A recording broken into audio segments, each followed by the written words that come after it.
Alrighty, boys. I have my cup of coffee. We have the new league. Let's see. Legion.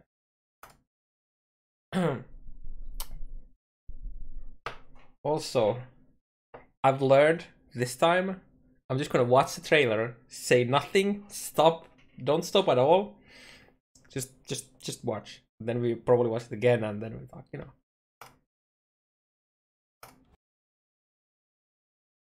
I'm even gonna take my ugly ass. Actually, no. Yeah, fine. I'm just gonna. We have. Let's go.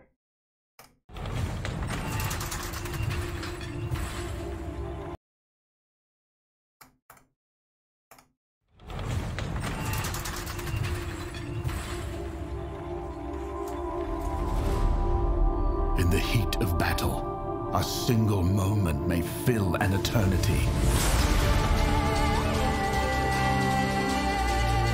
And in the blink of an eye, an eternity passes, and the battle is won or lost.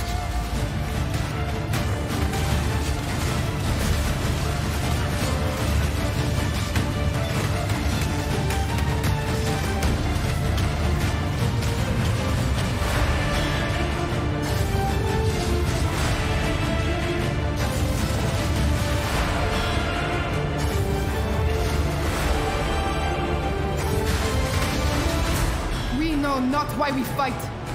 We know only that we must.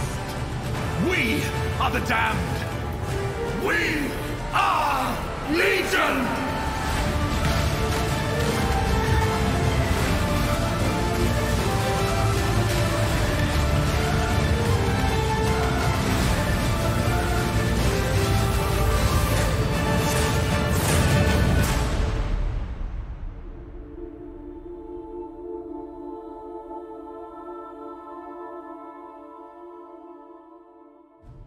In the Legion League, you'll discover timeless monoliths. When activated, they reveal a frozen battle between two armies from Baeclast's past. Break open the monsters and chests with the most valuable rewards before the time runs out. Be careful which monsters you free, as the most rewarding are also the most dangerous.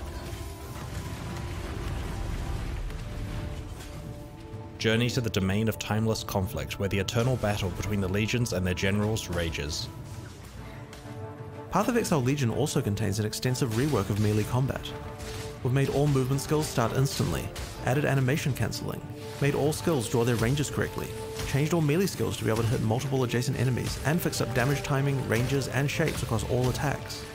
Instant speed movement and defensive skills now let you respond to incoming attacks effectively. We've also overhauled the animation system to support chaining attacks together and better attack signaling. And we've also improved targeting, attack queuing, and hit feedback. In addition, we've extensively rebalanced all melee skills, melee ascendancy classes, added more defensive options for melee, removed the cap on chance to hit, and have made mechanical changes to certain skills like Cyclone, which is now a channeled skill.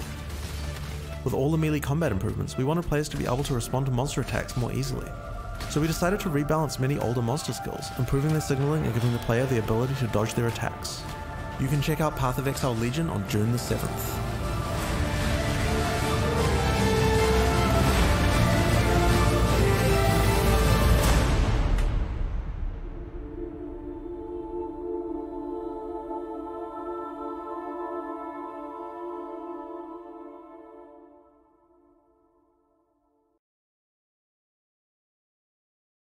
Just go back to the beginning. I was about to say at the start here, oh my god, are we getting actual cinematics? Like at this point I was like, wait a minute, are we getting actual like cinematics or something here? And then very shortly after it, you know, cut off back there. But wow, animation cancelling.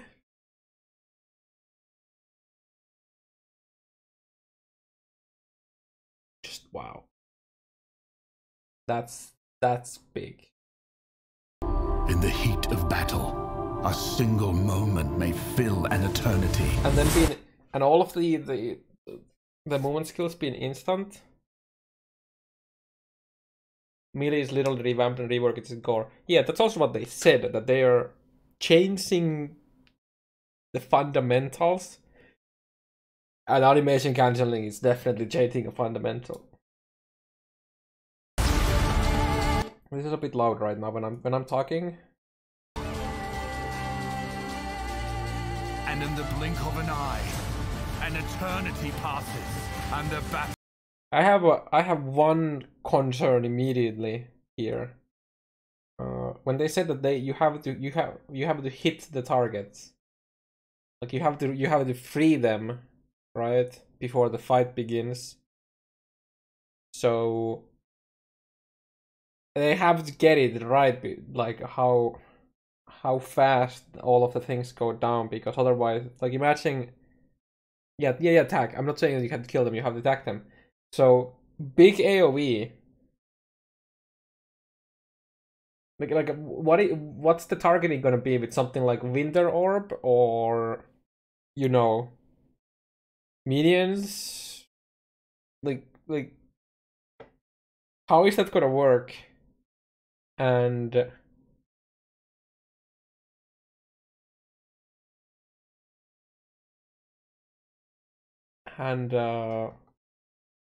then the other concern is, it's just like how does it feel? Like you click the thing and then you have to spend X amount of time. We don't know exactly how long. We just go hitting monsters that we want to tag, and then we get to fight them after. That sounds rather slow, I guess. What I'm trying to say here. Like the playstyle is you know, in Breach you open it, it starts to open. First you get like a massive amount of monsters and then it slows down a bit. Here there's nothing until the time ends and then just. But again, this is just a concern. I haven't read all of the info. This is just what I'm saying off the top of seeing the trailer, obviously. Is one. I would assume that there's some kind of button where you just like release or whatever. Just kind of like how in the memories you can collapse it after you have you know, activate the things. Or lost. But like, just look at that. Imagine a skill that actually attacks all of them, or something like that. Look, this feels like you need to have like a lot good AoE, like really good AoE, if you wanna maximize this. Battle is won or lost. That's a new mobility skill, I think. That's either a new skill or just a new image.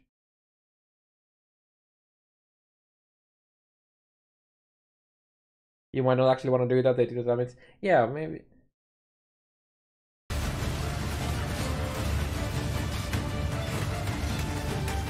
Man, the Cyclone, I really like how the Cyclone looks. There's another skill there, by the way, that has a duration on it.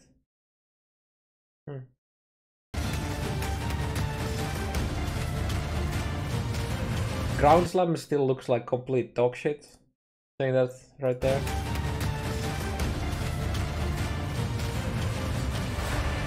That AoE on the this looks absolutely dog shit. AoE. Sure. Wait, he has AoE linked to it, but he's a low level, obviously. And I know that you can make Ground Slam actually pretty fucking huge, but it just here it looks really bad.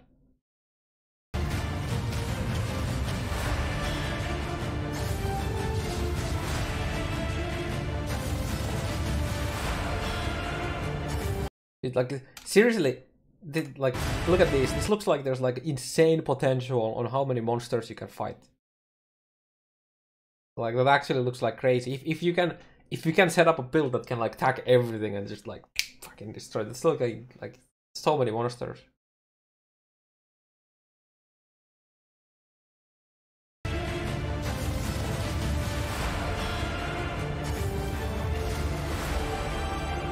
Also, what does this mean for indoor versus outdoor maps? Is this like literally outdoor map meta? And just like how much, because the density seems pretty crazy. So Burial Chambers looks pretty good with this. We know not. Wait, what was the skill was this here? Oh yeah. We know not why we fight. We know only that we must. We are the damned. We are Those look like bosses or something? Like generals? Legion!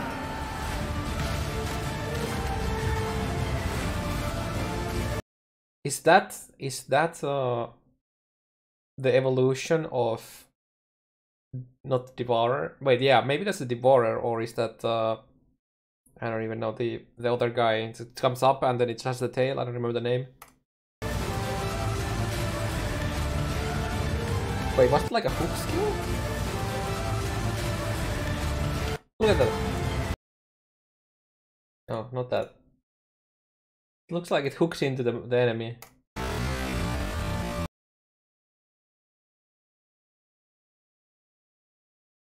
Okay.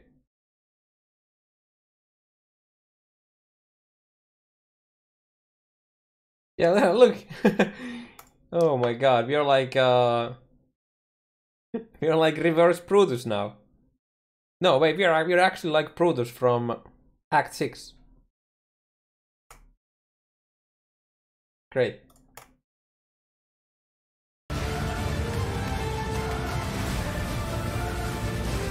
Oh yeah, boss fight. Yeah, music is good. That looks like a nice bullet hell.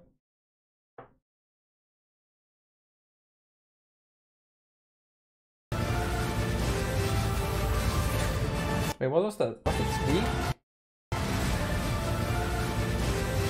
Yo, Sweep looks way better now. Damn.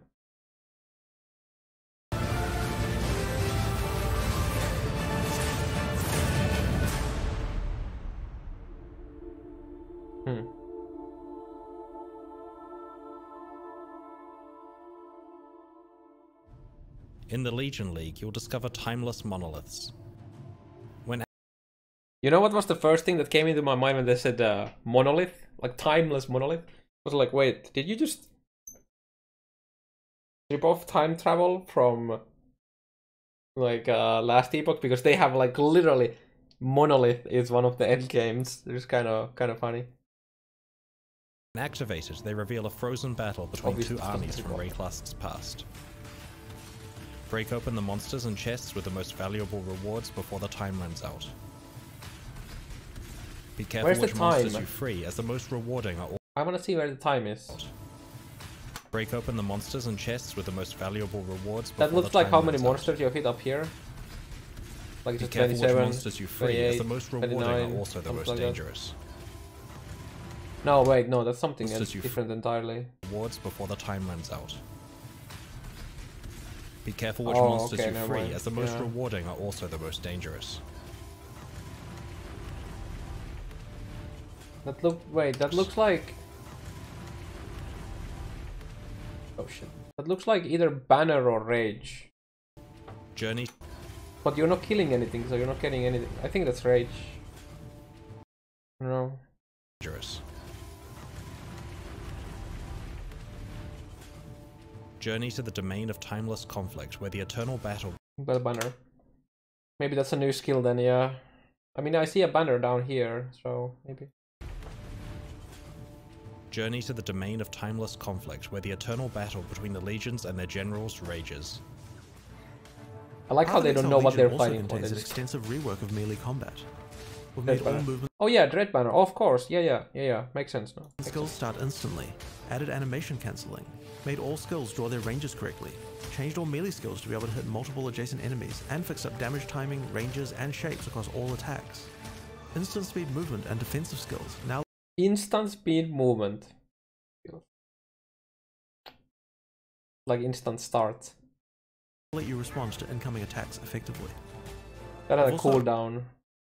Enemies and fix up damage timing, ranges, and shapes across all attacks.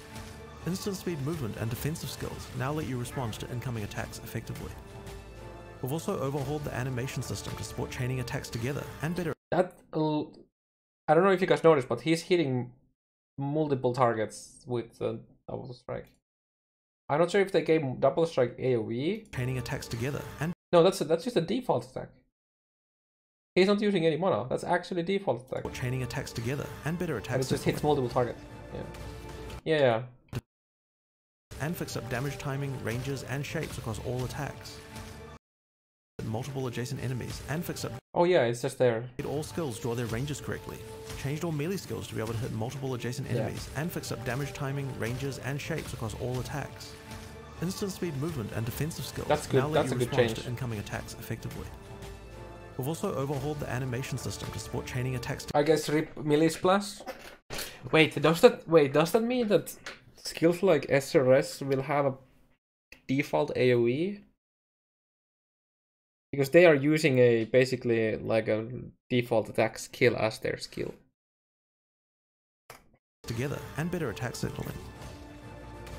And we've also improved targeting, attack queuing, and hit feedback. In addition, we've extensively rebalanced all melee skills, melee ascendancy classes, added more defensive options for melee, removed the cap on chance to hit, and have made mechanical changes to certain skills.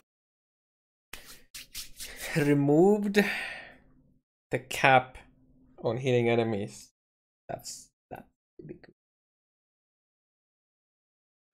Skills like Cyclone, which is now a channeled skill.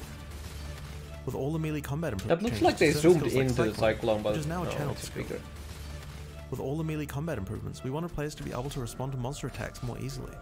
So we decided to rebalance many older monster skills, improving able to respond to monster attacks more easily. Oh my god, look at the dodging of that. With all the melee combat improvements, we wanted players to be able to Before, when this attack started, even if your character was standing, like you started running here, you would fucking get hit by it still.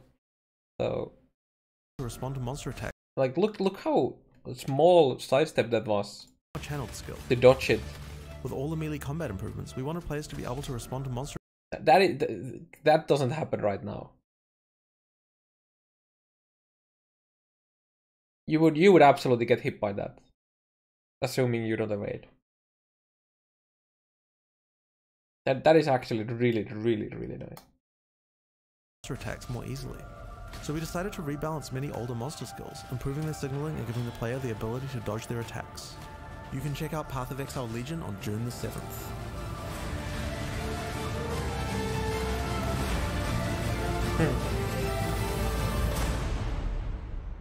That's some PogChamp stuff there. Okay, let's actually go read the stuff now. We need to. Do we read the announcement page first and then what's a Ziggy, or which way?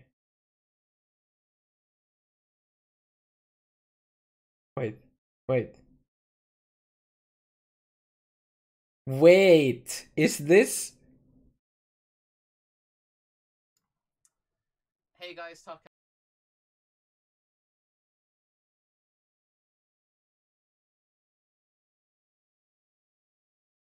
Wait, is this an off stream?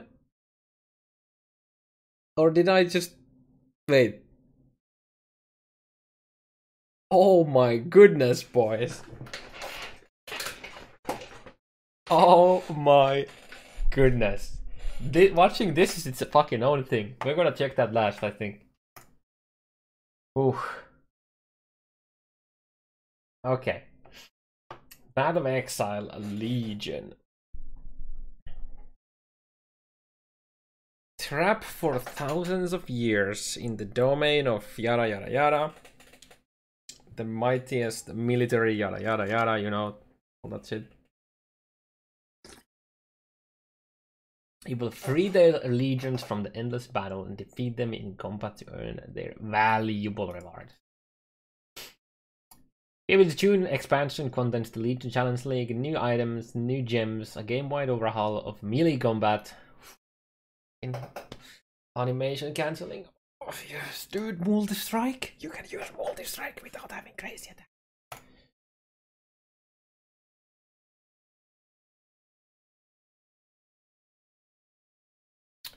Timeless Monolith. As you explore Baeclast in the Legion League, you'll discover monoliths. Back these to reveal an ancient conflict between multiple legions frozen in time. Untent monsters by dealing damage to them. But be prepared to fight those monsters when the effect of the monolith wears off. After the monsters are powerful and drop valuable items, Legion grants you full control over risk and reward. Player agency, boys. New skill, new skill. Looks like a new... an aura? Wait, that's rage. That's rage, right? I'm pretty sure that's rage. That's... obviously we have fortify.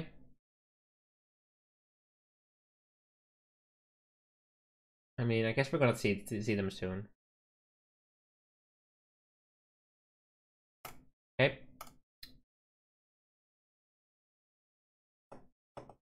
I really like the how the enemies look when they are like, you know, frozen in time.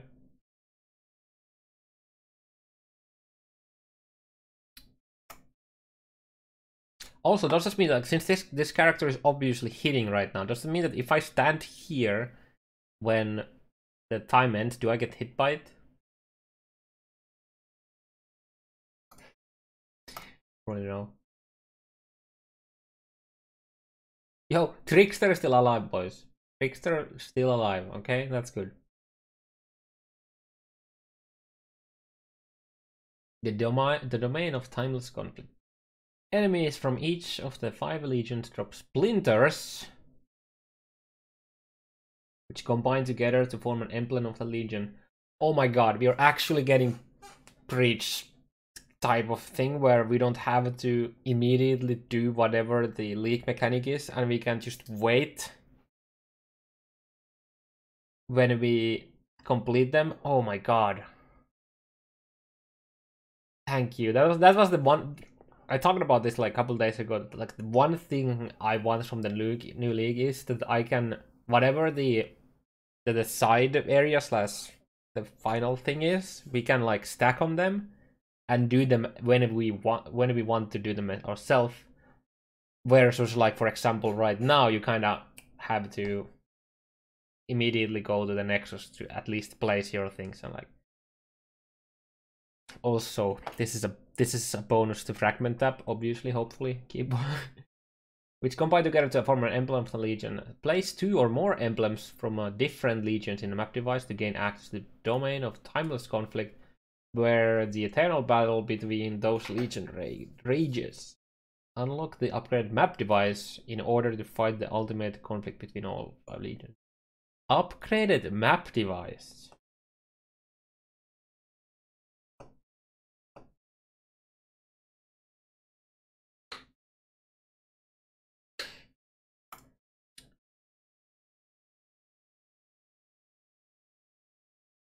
Monka. Oh, so yeah, okay, it was just a boss fight then.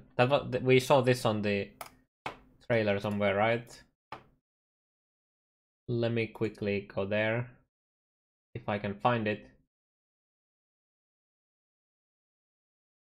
Was here? No, not this.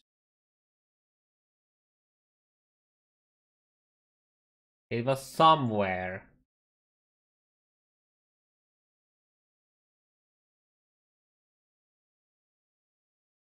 We know only that we must. We are the damned. We are. They had like crazy blue things on the.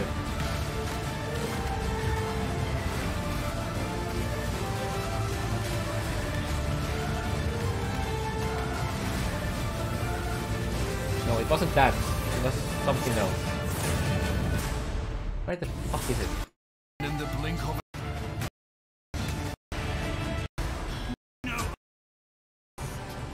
we are the damned. We are. I want to find it now.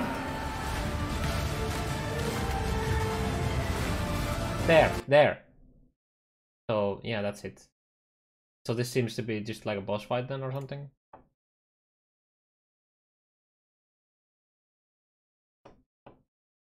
Cutie boss.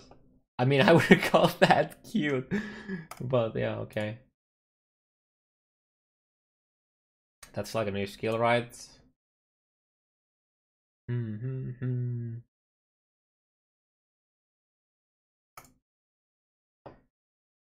So that looks like the upgraded map device or what? Oh.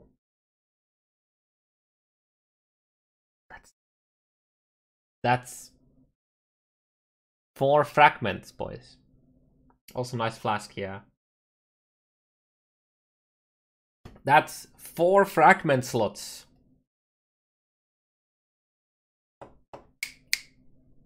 Just saying.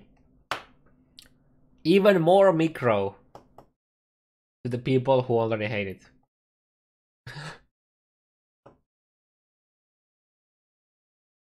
I really hope that by putting like a midnight set or like sacrifice set for Atsiri, and then you put like something here, then you can like modify that. That would be nice. Like imagine putting Shaper set and then putting a Scarab on there on top. Because it's on like a 84 zone or something like that. I don't know. Would be quite interesting. Timeless Marageth Splinter. Marageth. Oh, 1 in 50. Then we have Templar. Okay. Okay. Okay. Legion item reward. Is that an upgraded one? Chicken axe. Some Legion monsters display some symbols indicating the specific items they drop. Skilled players will focus on freeing the monsters that maximize the type of rewards they are seeking. Certain monsters can drop incubation items, which modify a piece of equipment to guarantee a certain reward after you have killed a specific number of monsters. Is it hover? You mean this? I did.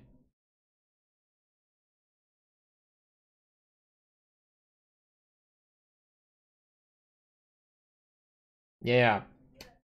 They even said it here. Blaze 2 or more. So you put them to fight together. Yeah. And then obviously when you unlock the upgraded map device in order to fight the ultimate conflict, which is all of them, right?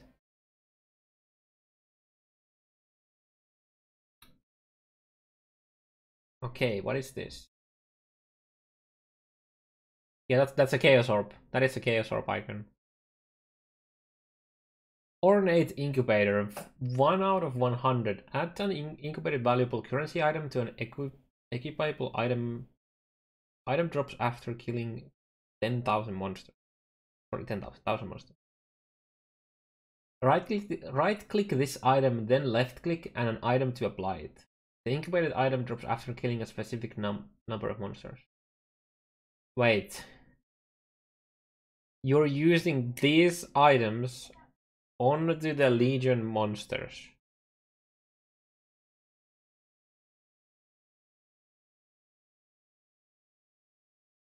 Did I just understand that correctly?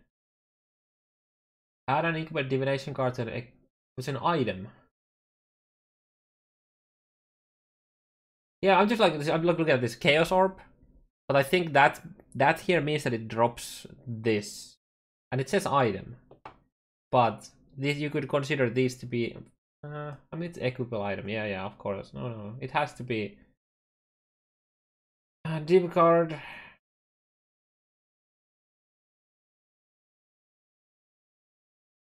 Oh, okay. That opens up things. Incubating a unique weapon. So yeah. So you attach these to your items, not necessarily just a weapon. Yeah. Huh. That's kind of interesting. That's like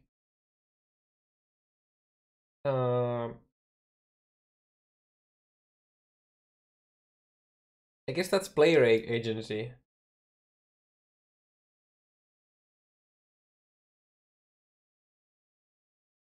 But this is actually, unless there's unless there's a cap of how many of these you can have available, like active at once, this makes shit like 200 melee weapons pretty bad, because you can't have anything on the offhand slot, right? I don't think Thief's Torment isn't necessarily an issue either. No, neither is Facebreaker, because you can still equip an item on your character. It just doesn't have anything else. Right? You can have gems leveling on your weapon slot while having Facebreakers on. You just have to you have to like what's the word? You like stat bug it in to your slot, and then when you like remove the stats that allow you to equip the item, it goes like red. But this is still bad for 200 melee. Right? If you are allowed to have like incubator in every single item slot. Yeah, Intmant is a good example. Yeah, exactly. But that's kind of interesting, because that's like player agency, right? We can farm specific things we want. For example, like the Harpy items, right? What I don't like about this is, well, I mean, I guess everything in the game wants you to clear faster, right? And clear more mobs. This is kind of the same thing. I feel like you get this, putting this on every time you get one. Yeah. Like, is there any downside to using these?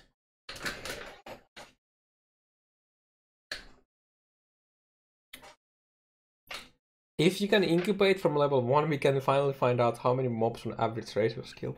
That's kind of interesting, actually, yeah.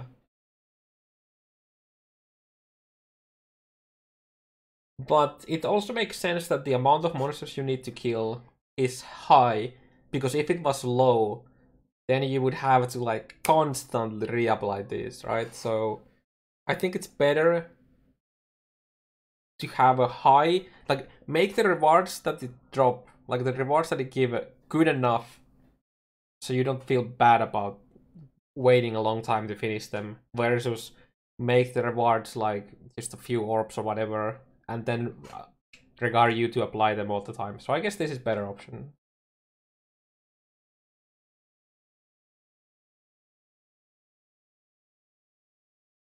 Huh. Okay. This is a bit of a question mark, but at the same time, I kind of like the fact that it, assuming there's incubator for something like talismans, essences, and yada yada yada, that this would be kind of cool. And instead of just killing monsters, you could also make this to kill like unique monsters, which would mean that you don't just want to do like burials, for example. You would do like triple boss maps or whatever, and it could be some interesting there. Legion jewels. From each of the 5 legions, it's possible that they earn a special unique jewel that can be socketed into your passive skill tree. Each of the 5 jewels modifies nearby passive skills in different ways, providing completely new character customization options if you're skilled enough to acquire one.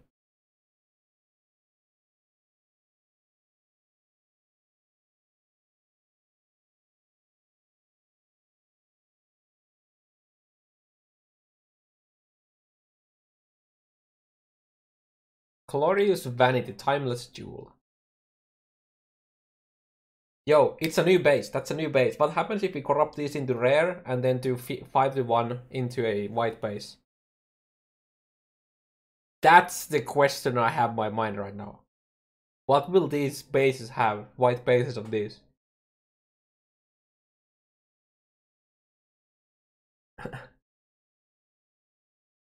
Limited to 1 historic. Can you get a white base prismatic? Yes, and prismatic has all of the mods of Viridian, Cobalt, and Crimson. So maybe it's the same. Maybe it has something else. Maybe it has something else that they don't want to tell us, you know? Bathed in, and then just like let us find out about that ourselves. I don't know. Bathed in the blood of 5,173 sacrificed in the name of Doriani passives. Wait. Bathed in the blood of 5,100 sacrificed in the name of Doriani. Passives in radius are conquered by the wall historic. They believed themselves the pinnacle of civilization, but that height toppled their empire. Place into an allocated jewel socket to the passive to right click remove.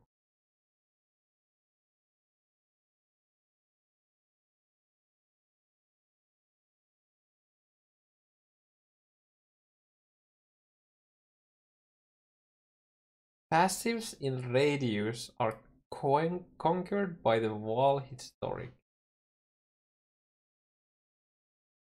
Unannounced.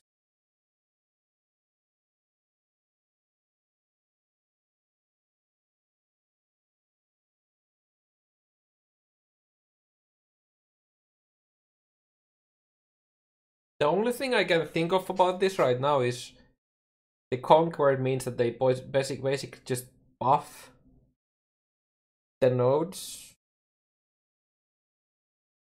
or the monsters around you get these bonuses, and then based on the bonuses they give you more rewards or something like that.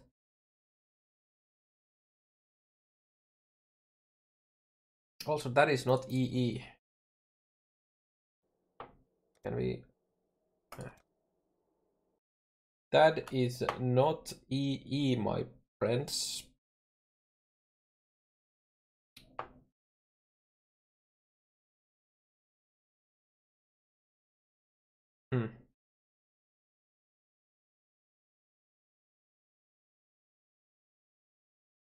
Okay, I have an idea, because that is a existing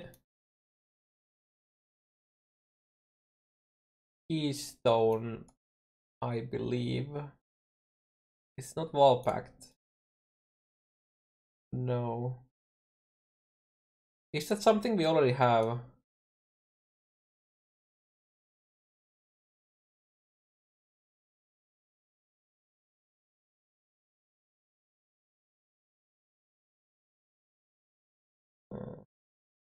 Not oh, it looks like this. It looks a lot like thick skin. But I mean, they could have just removed the EE from the spot and add another thing in there, obviously. But what if it swaps it to something else?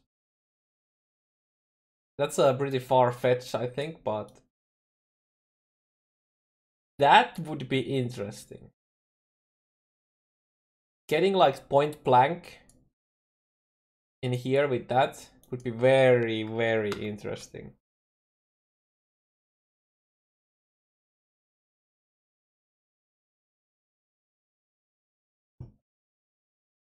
Okay. It's probably not that, but... And we'll probably find out soon anyways, because there's some, you know, there's like the Zigari Dagari Do video we need to watch, and you know all that. Melee combat revamp. We've addressed most of the core issues with melee combat in PoE. You can now cancel attack animations after you deal their damage. Movement skills are now instant, and new low-level movement skills have been added for many classes. That basically means all of the current race records are gonna be just like fucking swept over. It's gonna be interesting. All melee attacks can now hit multiple adjacent enemies. The animation system has been overhauled, the monster targeting rules improved, and accuracy is no longer capped at 95%.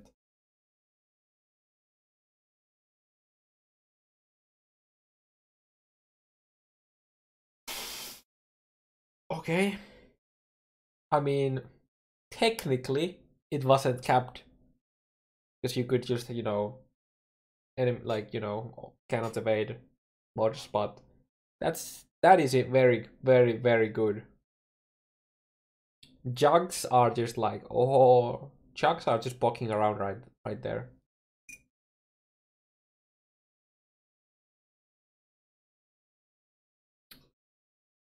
Yeah, this is like a pretty good buff for a jug. There are more changes to melee combat than are possible to list here. But these changes plus a rebalance of most melee skills create an entirely new combat experience. We'll be waiting for the whatever this means. The animation cancelling alone is like big though. New built archetypes. Oh god. If you whoever is watching right now, if you don't already know, my opinion of built archetypes, I'm not a very big fan of them making these archetypes into ascendancies. Like they have ascendancies having like specific skill nodes. Like you have like Mirror and Blink Arrow on Deadeye, you have the Herald of Agony on Pathfinder, and you know, all of that stuff. I'm not a big fan of making them that specific. So we'll see what this is. The new Blood and Sand Gladiator archetype can switch between blood stance and sand stance, dynamically modifying the function of new and existing skills. The new Rage Berserker archetype revamps the rage system and introduces new skills that generate or consume rage. These powerful archetypes and their new skills offer additional options for many other POE Exile. POE builds. I'm not sure what the POE Exile, but yeah. Okay.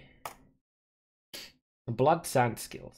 The two new reservation effects let you switch between blood and sand stances. New and rework skills have different behavior in each stance, like Blade Storm, which causes bleeding blood storms in blood stance and blinding sandstorms. Yeah, so basically they're making multiple skills into one. I guess that's what it is. Okay. Defensive and mobility skills. Dash and Steel Skin let you instantly respond to dangerous enemy attacks by avoiding them or protecting you from damage.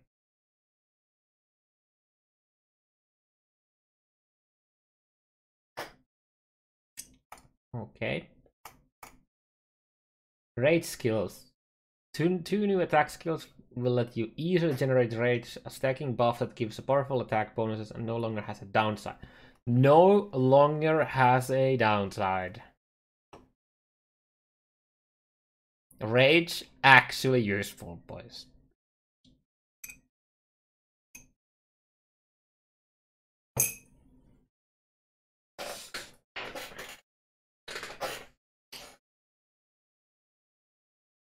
It is often the defensive skill doesn't exist.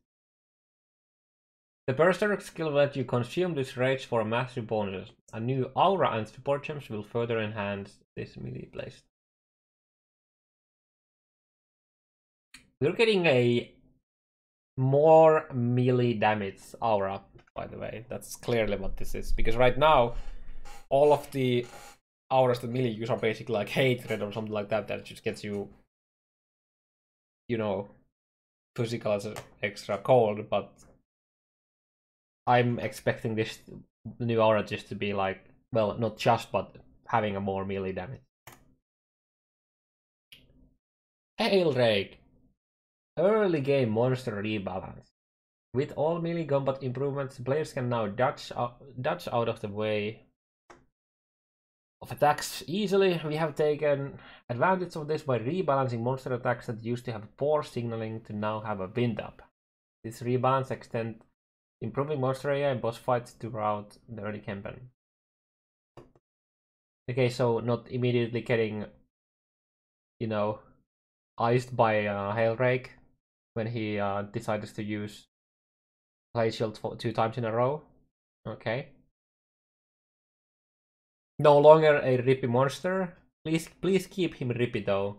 Don't make him you know, don't make him too easy. Powerful new items. Alongside 40 new div cards, POE Legion contains 12 new unique items for you to discover. In addition, we have chosen 15 existing unique items that are themed around Legion's 5 armies and have rebalanced them so they have become powerful rewards.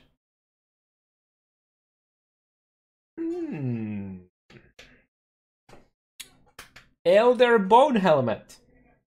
Captured item level 80. But interesting.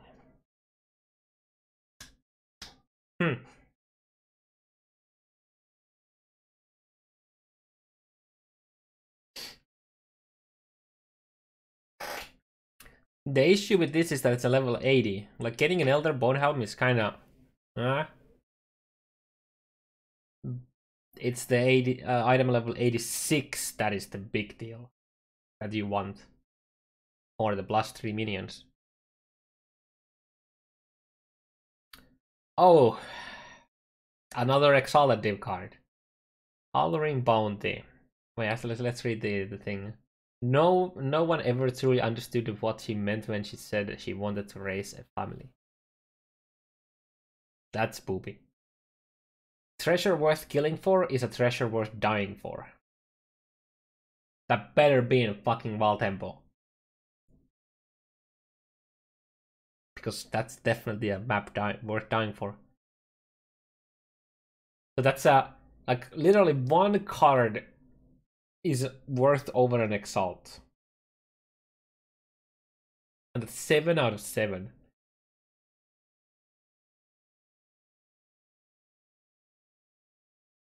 It's gonna be in Burial Chamber. Okay, we're gonna find out. I like the art of this, by the way. Okay, let's see. Auguna's Will. Dex, cast speed, some evasion and ES. Raised zombies have increased max life. Raised zombies does not require a corpse. Raised zombie doesn't require a corpse. Your raised zombies count as corpses. Yo, wait, can it be Boom Boom? We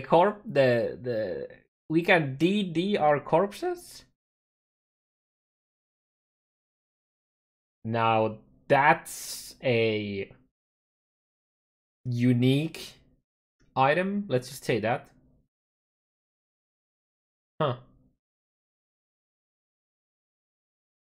Does that also mean that the monsters can DD your corpses against you? Like, imagine Burial Chamber's boss DDing your zombie against you. Oh my god.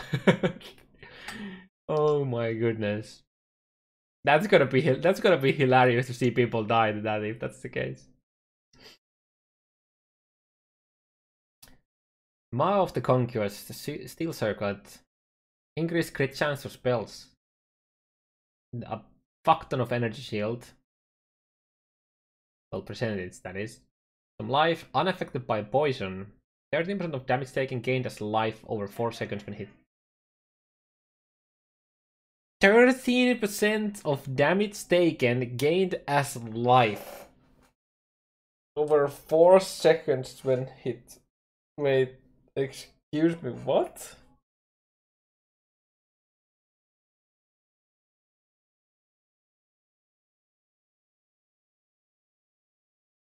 Is that before or after mitigation? That's after mitigation.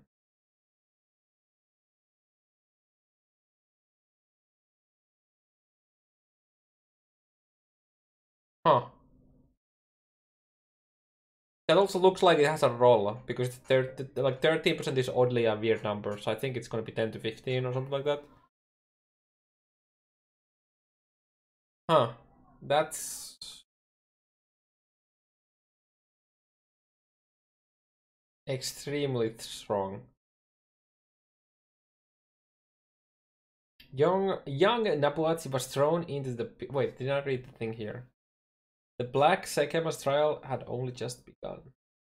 Young Nepulati was thrown into the pits, an unwilling sacrifice, but the offer of her blood was refused. He rose from the pit alive and anew. A conqueror, a wiper. Okay. Walls Protector. Increased armor energy TLDW, reduce mana, gain a board charge for each enemy you hit with a critical strike. And then they gave it Inner Conviction, which we don't know what it is. Okay. So there's another mechanic in there that we have no idea what it is. Well, right now at least I don't have. They buffed Laviangas. 70 life, 70 mana. Wait, what? That's actually quite the insane.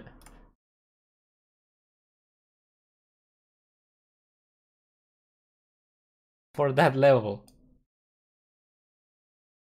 Here's what it is right now. Here's the two different ones.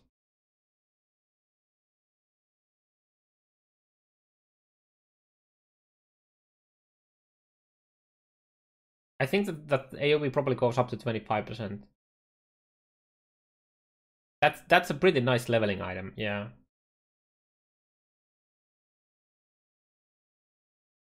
Huh. Okay. Wrath with Cloak. Okay, the block is there, ES is there, life is there. Sacrifice 4% of your life when you use or trigger a spell skill.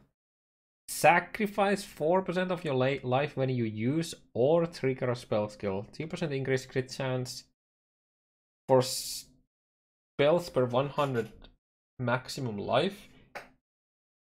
2% spell damage per maximum life again.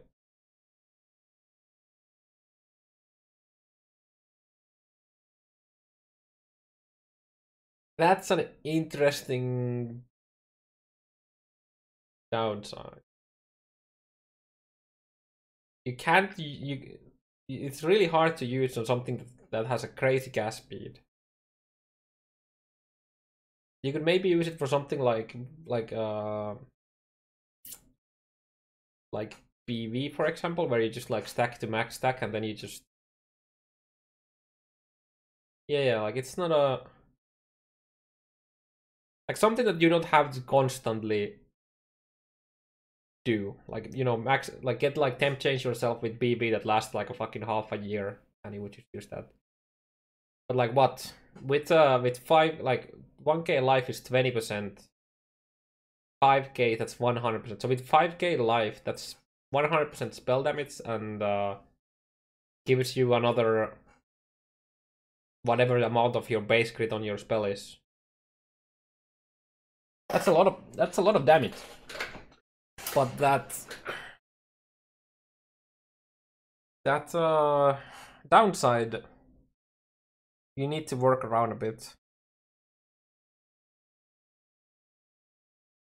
Yeah, and 10k life is 200%. You can very easily get like 7-8k without any issues.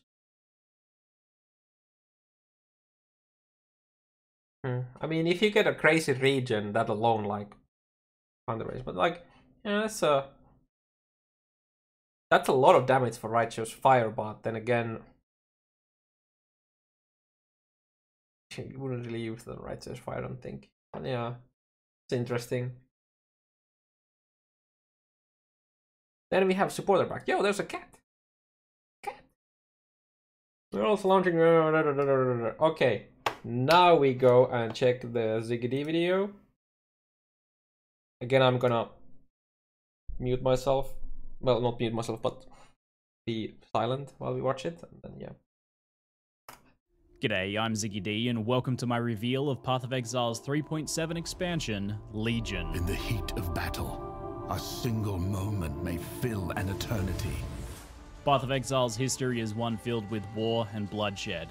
In Legion, we'll discover armies of Baeclast's 5 greatest generals locked in eternal battle inside of the domain of timeless conflict. In classic Exile fashion, we'll be intervening in these battles to satisfy our unceasing lust for carnage and loot. Legion will also be getting us ready for battle with the biggest overhaul to melee combat to date. I'll be covering all of this and more in this reveal video, so strap in because it's a big one. Legion is unashamedly GGG's fresh take on one of the community's all-time favourite leagues, Breach. In each area, we'll find a monolith, which upon activating will reveal 2 armies frozen right in the midst of battle. There's a short time after activating where we can shatter the bonds of time, locking them in place. And when the initial timer expires, the armies will disappear, and all freed soldiers will unfreeze and continue their battle, which we will then be caught in the middle of. The idea here is a simple one that should prove effective. Hit the monolith and free as many enemies as possible. Of course, if we free too many to handle, we may be overwhelmed, so there's a solid element of player agency in determining the level of risk versus reward that we take on. Some special enemies will have symbols over their heads for bonus rewards that they'll drop on death, and there'll also be special chests containing additional loot that we can tag. With a limited time window, players will have to scout out and free as many desired rewards as possible. Legion monsters can also drop splinters, which will combine to form emblems representing their legion. This is a familiar concept to fans of Breach, and these emblems give us access to the endgame of Legion, entering the domain of timeless conflict.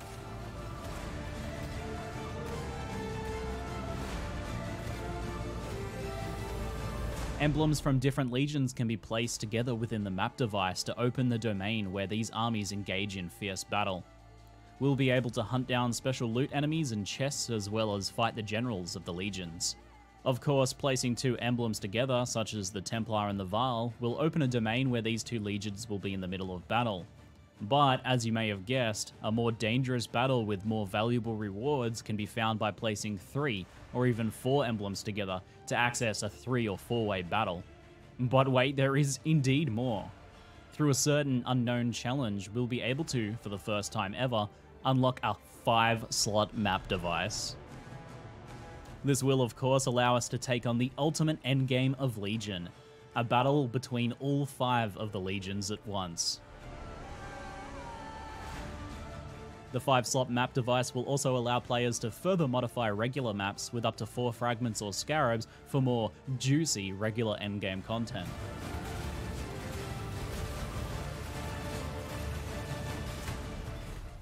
In addition to the varied rewards dropped by special monsters in the Legion, there will of course also be a selection of new and revamped uniques, themed after each of the legions. The first example I have here today is Akuna's Will, which seems to come from the Maraketh. These gloves allow you to raise zombies without needing corpses, and it makes it so that your zombies count as corpses. The potential here is rather exciting as it means you can use skills such as Detonate Dead or Body Swap on your zombies. However, beware of enemies or strongboxes that can detonate corpses, which may well turn this mechanic against you. GGG has also taken a new approach here to revamping some of the less used and weaker unique items by actually removing them from the regular drop pool, giving them some new features and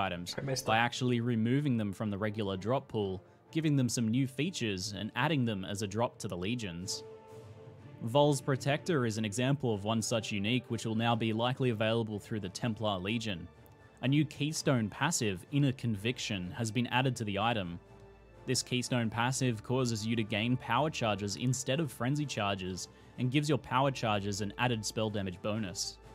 Legion is not stopping there though. With Incubation Items, get ready to hatch some eggs containing even more loot.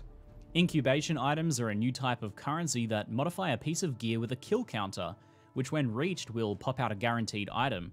You can have multiple items incubating at once, basically as many as you have items equipped. There are different types of incubations, like this Blacksmith Incubator, which drops a random unique weapon when you've killed 2,000 monsters. This system kind of came out of nowhere, but it seems to be GGG experimenting with some alternative ways of getting somewhat deterministic loot. Also, the idea of incubating little loot eggs is kind of cute. I'm personally ready to experiment with becoming a mama bird. The Legion loot that I'm most excited for, however, is the new game-changing jewels that will also be available from the higher end of Legion content. Each of the 5 Legions has a unique jewel, and these will modify the passive tree in a rather spectacular fashion. The Vaal Legion jewel, for example, corrupts the passives within its radius, completely changing what they do. This even includes keystones, which can become corrupted keystones. Even more exciting is that these jewels are different every time, dropping with different seeds that change the passives in different ways. So 2 Vaal jewels will give different corruptions to the same passives. This to me seems like such a game changer. I personally love the design of the Elder Jewels Watcher's Eyes with their huge variety and potentially ridiculous combos. It's always exciting to identify one. The design of these Legion jewels seems to follow that concept and is taking it to crazy levels since it's going to add a whole new level of build customization. Chris also mentioned to me that the seed of the jewel will be identifiable through the jewel's flavor text, which will mean that the community can explore these jewels together and, of course, trade them. We don't even know yet what the other Legion jewels will do, but I'm already super excited about the Vaal Legion jewels alone.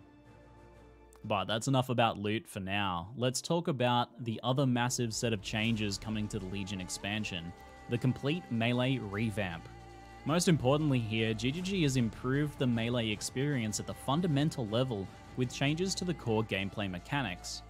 Chris Wilson said that melee has been described by players as clunky, especially at the early stages of the game, and they wanted to address most of these core issues with melee in one go. So, let's go through what that means. There's a lot going on here, so get ready. Firstly, you can now cancel attack animations. You are free to do this right after damage has been dealt, or before if you change your mind and need to avoid an incoming attack. This change alone is designed to make melee combat feel much more responsive, and will afford us better control over our characters, though I do imagine it may take some getting used to. This change in particular is tied in with all movement skills now having instant activation, which means you can animation cancel a slow attack that would have locked you in place with a movement skill to avoid an incoming attack. Additionally, a selection of new low-level movement skills have been added to help many classes in the early game, such as Dash, this quick dodging dexterity skill. As a personal note, I have to imagine that these combined changes alone will have a pretty big impact on the responsiveness of combat, and will likely see a rather large increase in the skill ceiling, which is exciting in the context of PoE racing and speed leveling. There is more though. All melee attacks can now hit multiple adjacent enemies with a small melee splash style effect. This should improve the early game for a lot of skills, as well as making it easier to connect with desired targets if there are several monsters in the area. The timing of when damage is dealt relative to animations has been improved as well, along with fixed ranged indications for all attacks in the game. I think this clip of a two-handed heavy strike on Duresso communicates it pretty well how much more accurate the blows look and feel. The animation system overall has been overhauled too, with support for animation chaining and dynamic speed changes. This should all help the combat look and feel better and more accurate. Melee targeting has also been improved, with the game now automatically retargeting a new monster near your cursor if you kill your current target but are still holding down the attack button. This should make it so that spam clicking isn't necessary to ensure that you have a target when attacking with melee skills. Various other systems have been changed as well, which will likely be further detailed in the coming weeks. Accuracy, for example, is no longer capped at 95%, so that you can reach 100% accuracy without needing resolute technique. And of course, this expansion also contains an end-to-end rebalance to melee attacks in a similar fashion to how the last expansion went over spells. This of course includes some very anticipated reworks for some of the skills like Cyclone, which is now a channeled skill. With all of the improvements to melee gameplay and with players having much better control over their characters, GGG has also decided to work on the opposite side of things as well, the enemies. These improvements have been especially focused on some of the slow and somewhat dated early game content.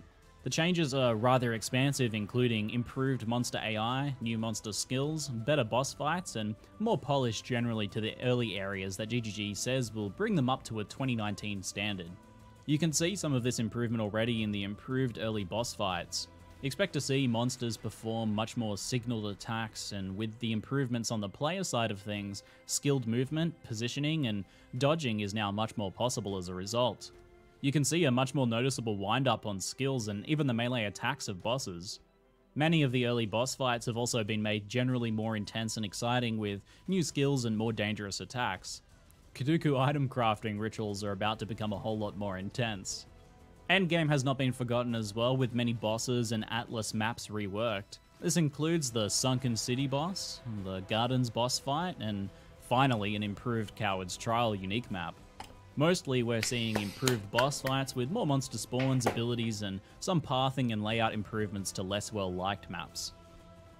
Legion also includes 2 new melee-focused build archetypes that group some of the new skills and mechanics. The Rage Berserker and the Blood and Sand Gladiator. While Berserker and Gladiator most closely align to these new archetypes, many of the new skills and tools are available for other builds to use as well. The Blood and Sand archetype features a new stance mechanic, which allows you to reserve some mana to enter either blood or sand stances, which you can change between at will. Blood stance is focused on up-close damage for tougher enemies, and sand is focused on area killing and speed. Blade Storm is a new melee skill that slashes enemies around you and creates a blood storm or a sandstorm depending on what stance you're in. Some old skills like Lacerate will also interact with the new stances. These additions also come alongside a rework to the Gladiator Ascendancy. The second new archetype is the Rage Berserker. Berserker and the Rage mechanic have been overhauled in Legion, with Rage no longer draining life by default. The Berserker will, however, have a mechanic that restores the health draining effect in order to gain increased power. Rage now also interacts with several of the new and revamped skills. The new skill Chain Strike is a movement attack that pulls you to enemies, damaging them and generating rage. Move over Flicker Strike, Brutus boys are coming through. There will also be a new skill called Berserk that rapidly consumes rage to give you more damage, attack speed and movement speed, and less damage taken. The Berserker Ascendancy will be featuring reworked bonuses that interact with both rage and the Berserk skill. This is only a basic overview of some of the new skills and archetypes coming in Legion, with more details to come over the next few weeks. Now that's what I have for now as far as new reveals go, so I wanted to share some of my initial thoughts. In the shadow of the complexity of some of the recent leagues, a straightforward combat-oriented league mechanic is what a lot of players have been asking for. Legion looks like it'll fit the bill, and modelling it after Breach is a promising idea, of course. Legion could well prove to be a better Breach with the player agency over how much challenge we take on in each encounter. Breach had the issue where you would sometimes get empty breaches, and other times you'd be overwhelmed by a crazy breach full of Tull Frostbladers. Legion's design of giving us control over how many monsters we fight could well be a real winner. Only time will tell how good it feels to actually play, of course, but Legion does win a lot of points with me personally, thanks to its reward structure. Build-changing unique design and jewels that follow high variance, high impact design of the Watcher's Eye jewels are an exciting thing to chase after, I think. And the idea of getting in the middle of 4 or 5-way battles is quite an exciting premise to me. It's always been one of my favorite things in games when you come across NPCs duking it out. The melee changes look to be exceeding my personal expectations of what we'd be getting as well. I did expect new skills and reworks, maybe with some improvements to animations and such, but things like animation cancelling, instant move skills, and targeting changes are a real game changer for the game.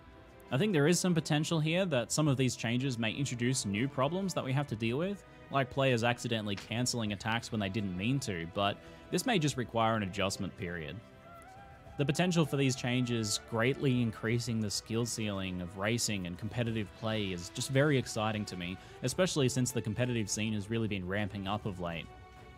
This is just honestly way more than I expected personally when GGG said they'd be doing a simpler league mechanic and expansion, especially since so much work is happening on 4.0 and Exile at the moment.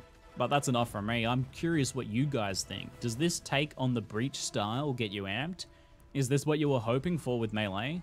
Please feel free to leave your thoughts and questions in the comments below, and I'll answer what I can and make some follow-up videos if I can as well. I'm looking forward to spending the entire reveal day going over your comments and reactions. It's almost become a bit of a ritual for me at this point. It's one of my favorite things about doing what I do is soaking up those initial reactions. Anyway, that's it for now, guys. I'll see you in Legion. I'm Ziggy D, and thanks for watching. Interesting. Also, Shider, it was mentioned you need to do damage to them, not hit them, so shit like Contagion should be enough. Because it has a bit of damage, right? I'm not. Maybe because I'm pessimistic like against the rating of POE. I don't really. While I kind of agree that it's interesting to see there be more skill level to the racing scene,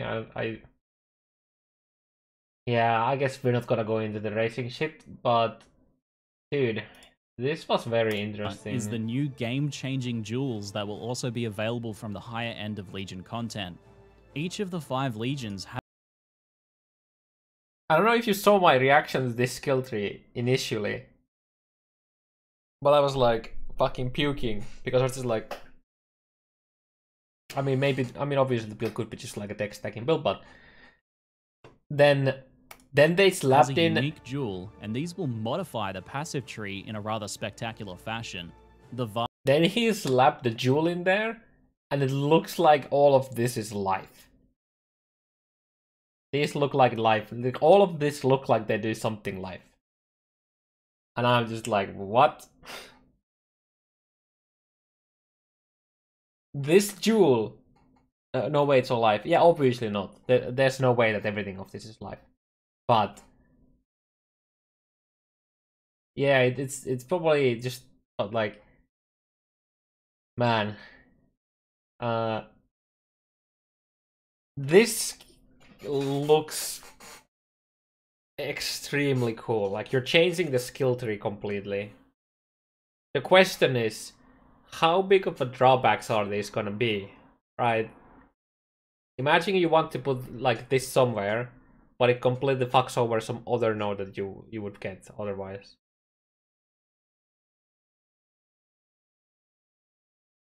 And like, I'm just wondering how they made this. Like, did they just make like that specific nodes always change to specific things, or did I like actually go over all the jewels that you can get into every single jewel slot to see, and then like manually change them? Like, I would assume that all of the dex nodes always instead maybe like keep strength or something like that. I don't know, but that's very interesting. They said it's seeded. No, I'm not talking about like they said that like Our Legion jewel, for example, options to the same passives. This to me different every spectacular fashion. The Var Legion jewel, for example, corrupts the passives within its radius, completely changing what they do. This even includes keystones, which can become corrupted keystones.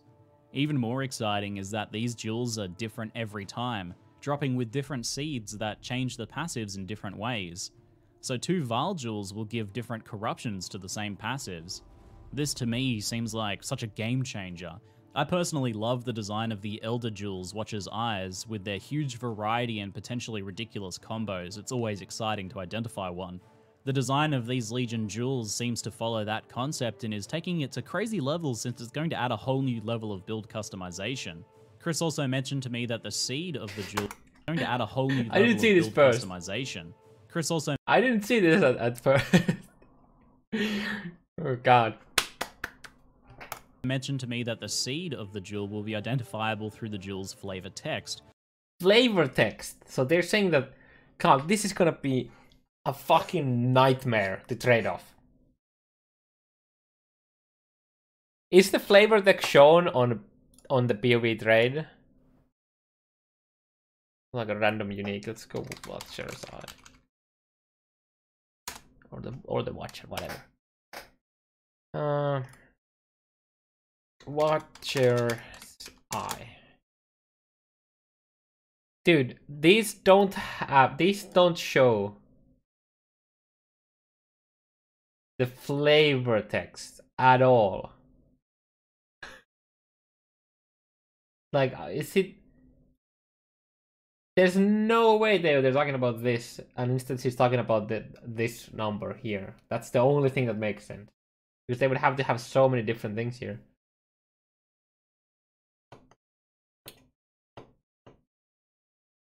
That's gonna be interesting, and that's gonna be dude. You know what this reminds me of? The Delve rings. How many good Delve rings did we end up getting in that Delve League?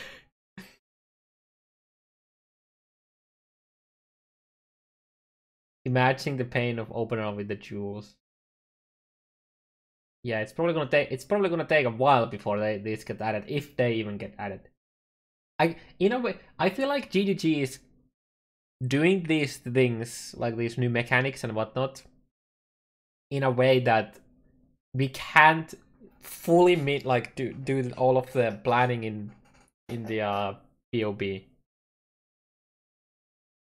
I actually feel like that because there's like some mods that aren't supported there yet and all that. Because this is gonna be a nightmare to it's gonna be interesting though. So now the question is, will they be good? Buy one and see where it fits. Yeah. I just feel like, I wonder if they're gonna be so good that they're gonna be rare regardless, or are they gonna be just like either complete dog shit, some decent, and then like some insane ones.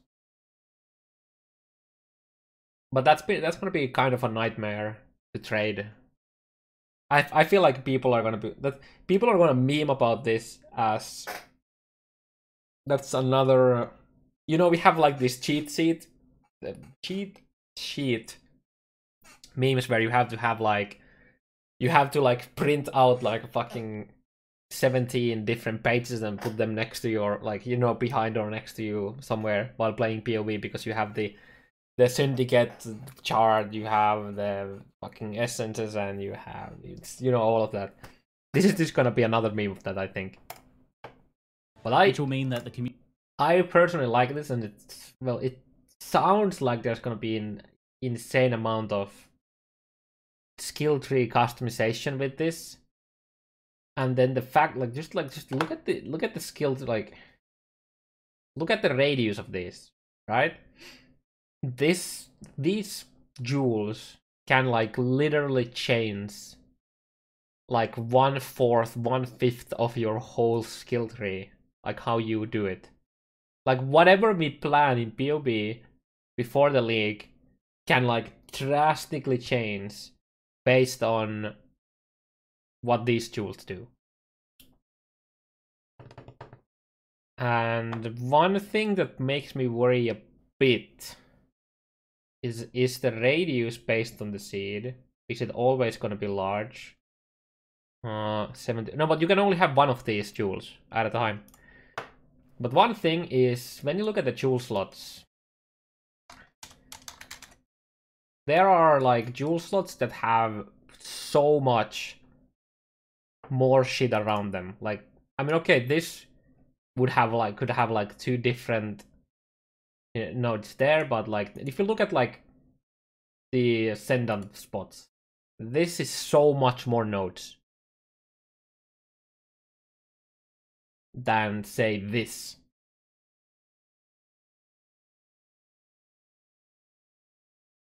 And like, look how much shit you have in this slot.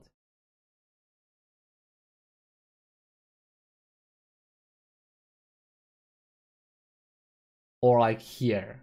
Like, goodness, there's so much stuff in so many places, and then you have like this that barely has nothing. So I'm just wondering how the balance of this is gonna be. And that's why I'm wondering, are they like how they... I feel like how it has to be is that a specific node changes to specific things. So a same jewel will always make these 2 strength nodes exactly the same. Which means that like these ones, like these 6, are gonna be terrible. Unless you need to do something with a specific keystone, like conduit. Because that's the only slot that touches conduit, right? There's nothing else that goes for conduit. Or pain attunement. So it seems pretty interesting. And then the fact that you could like double Meek and then slap it like something here or something like that is... That's like a whole new world. We're just waiting to Like every time you get a jewel, you wanna have multiple characters so that you have all of the jewel slots things, and then you just like find a jewel, you just go around all of your characters to check all of the keystones and what the fuck they do everywhere. But if those changes the meek, I mean it might, I don't know. Maybe it can change, it could potentially change the jewel slot into a notable. Like there's some interesting stuff. But then like you have, because you know this connects both of them. But like let's say you have this and then it would meek here. Maybe it does something to, well, not this but like the other nodes.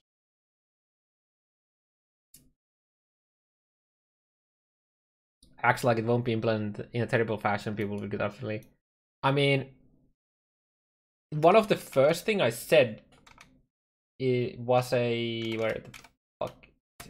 was a concern about the mechanic of the thing. I'm not sure if it's how great it's gonna be. Okay, so do we have more of the stuff like the press releases? Because the Baeclast is gonna be like its own thing pretty much. So let's just go here. No, yeah, here. Are we just gonna go over these fuckers? I think we are, and I'm just gonna quickly get a cup of coffee.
Okay, we're back.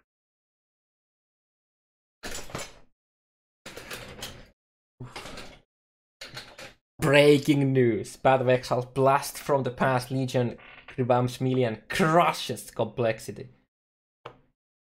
We're gonna find about that soon enough. Okay.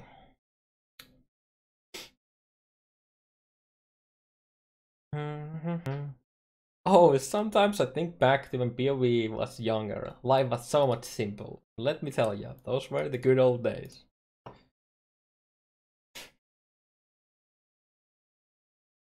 Little did you know that Weird Al Yankovic would so aptly describe POE's next league way back in 1988. He did. Just don't. Oh.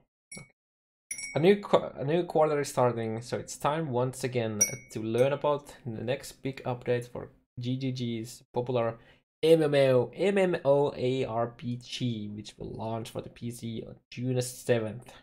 In both consoles on June 10th. Okay. Instead of reading everything, I'm just kind of trying to glance over and see if we find something cool out. Guys, I'm ready. You're free to help me here.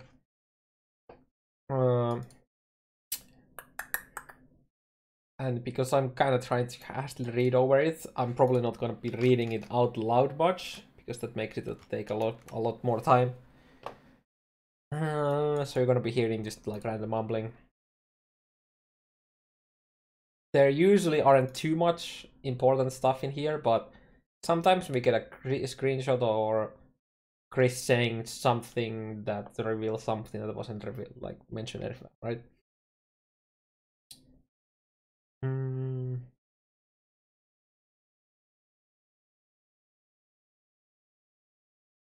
Why make Legion simpler? Might folks consider that insulting?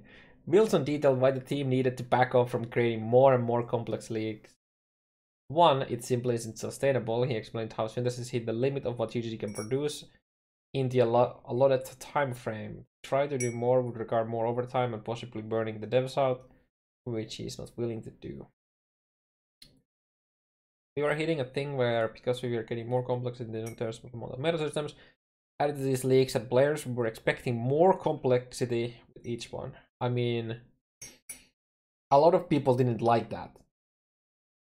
I think Synthesis went past the cap that I enjoy complexity in PoE. Yes. There's just so much shit on it. Even after the revamp. And not necessarily complexity, but I mean, well, yeah, it's kind of complexity. But like, there is so much shit.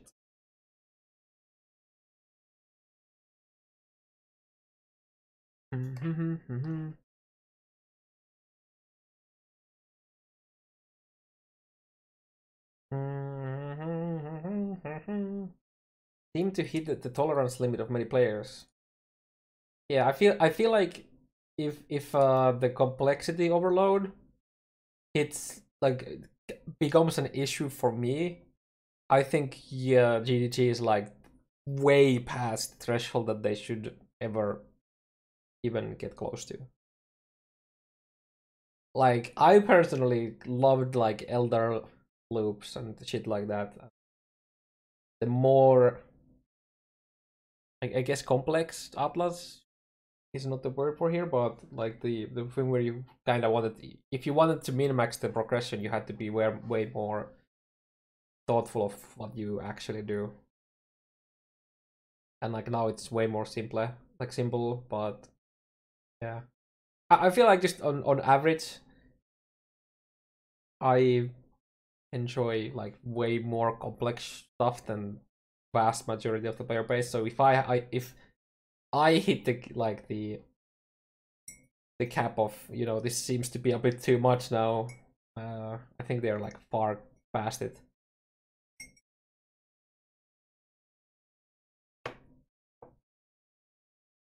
Like past the mark that they should be aiming towards.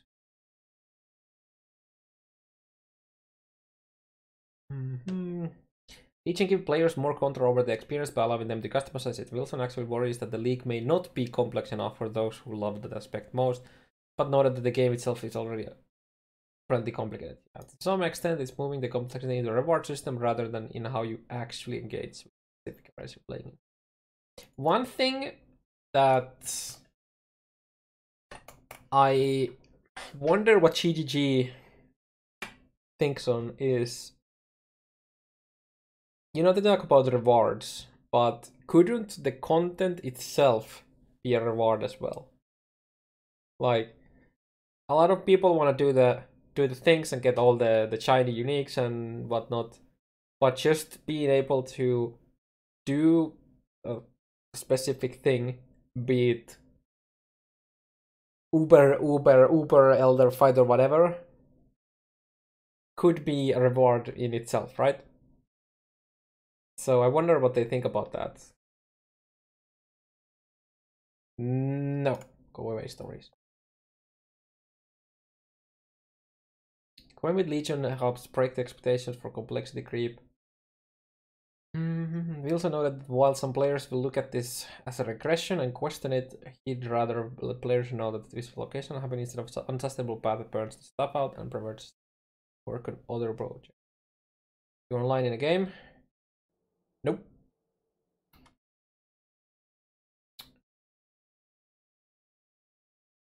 I think it's a good thing that we are taking a step back from how complex stuff is gonna be. Something important to show you. Take a screenshot and put it on Discord for me or something like that. Or wait. This might take a while. And for those who do enjoy the more complex, don't worry. This move back to simpler ones is not a constant. Wilson said that going forward there is likely to be a mix of league types as opposed to unsustainable trajectory they were on before. GDG will probably target 2 complex leagues a year instead of all 4. Okay. just make sure that the complex league is not the Christmas league. Because if something goes wrong, you don't have time to fix it. Oh, you got a Solstice Vigil. Oh. Oh. Interesting. Sell that so we can buy the Headhunter. Thanks.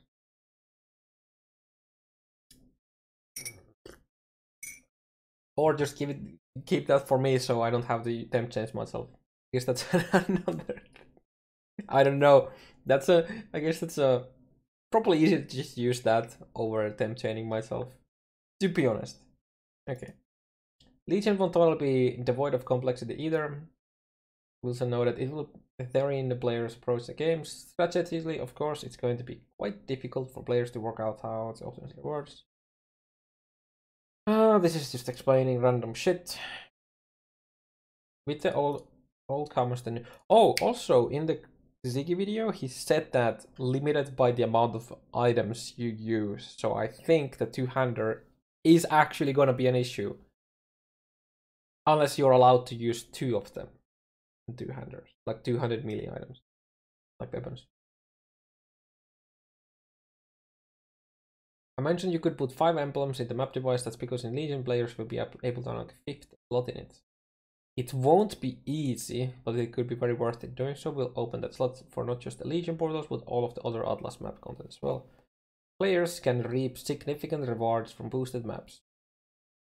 Wilson said GGG is unsure whether the 5-slot map device will make it in the core game after Legion ends, but it's a possibility.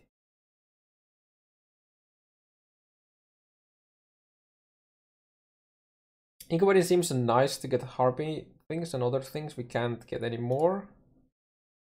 But some drop a Chaos Orb. I mean, I don't think it said it drops a Chaos Orb, just like currency items. I don't know like how, like, you know, how good and how much and whatnot. I also wonder if they are, yeah, valuable currency, I believe, is Annulment, Divine, and Exalted pretty much.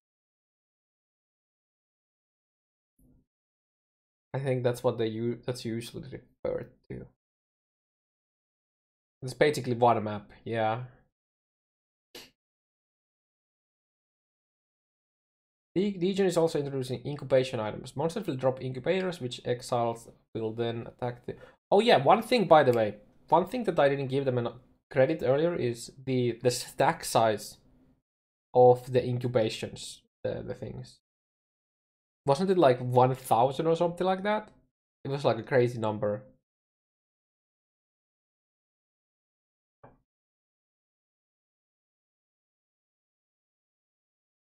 No, 100. That's a really good stack. Thank you for doing that.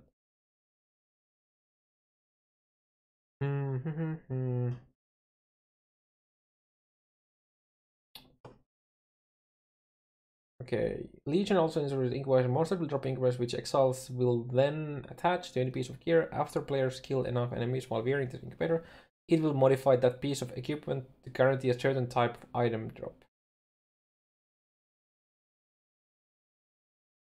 Common, uncommon, and super rare. Oh my god, if he says super rare, that's like actually insanely rare.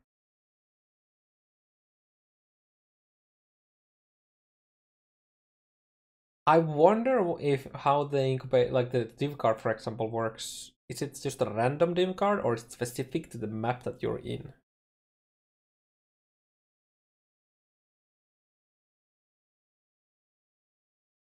There are unique rewards specific to legions. Oh boy, yeah. Wait, what was the?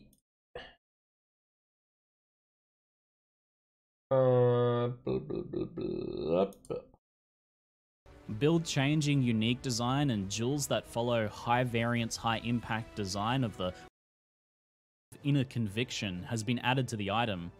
This keystone passive causes you to gain power charges instead of frenzy charges and gives your power charges an added spell damage bonus.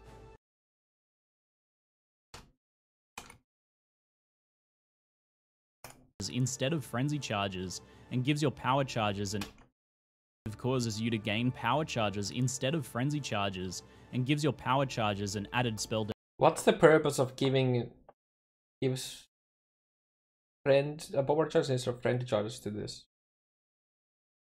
I mean, we get the bonus spell damage from power charges, but I'm wondering. I wonder what will be the.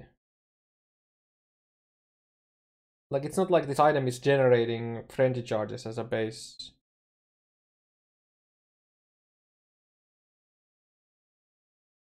I guess that's nice if you do something with Gasman Channeling and Trickster, because Trickster generates friendly charges. So, but at the same time, every time you crit a random enemy, you get a charge anyways. So I'm not sure how useful that would be for that. Yeah, I don't know. What is interesting is there a way to... Is the Inner Conviction a keystone in the skill tree that anyone can take? Because that is interesting.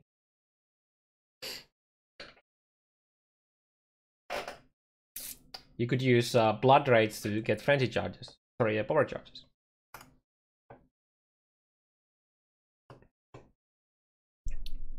Probably will be on. Yeah, it's honestly, it's probably one of the jewels that changes one of the keystones. That's my guess.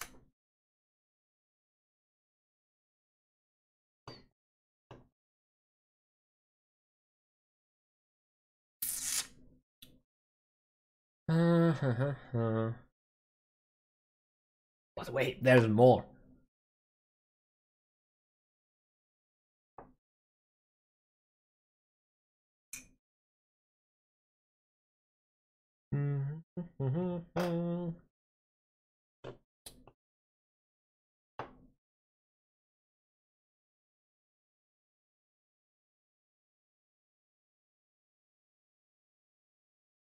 Each of the 5 legions has a special unique that the players can socket in their passive skill tree. What is so amazing about these jewels is that they actually have a large radius area effect that properties to all of the passives that fall within the range. This creates completely new character customization options to endgame.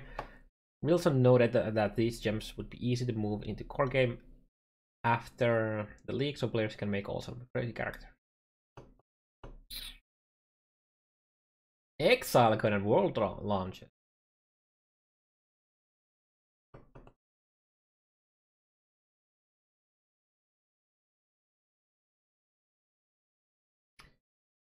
Despite the fact that synthesis isn't getting rolled into the core game, people will definitely see a synthesis thing at some point in the future, Wilson said. That can happen with the way the devs quest other content in the game, such as Pindin Harpy things in Delving.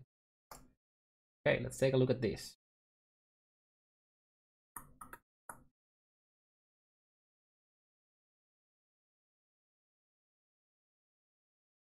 Looks like team cards, that looks like armor. I have no idea what that is supposed to look.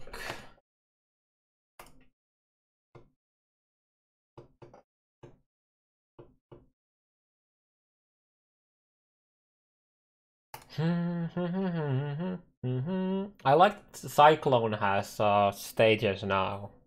What is the stages only that it gains AoE? That's very interesting. Like AoE or radius or whatever, you know. Is that the new aura, by the way? Do you see it right? Yeah, you see it here. Maybe this is the new aura.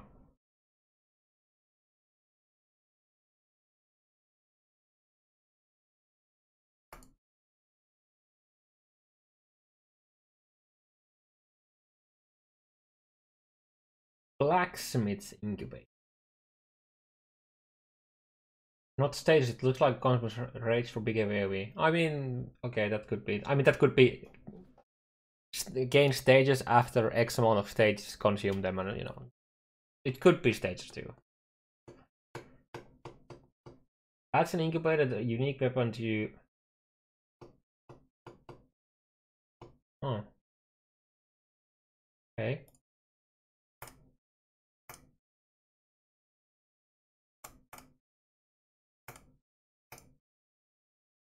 I like how the this skill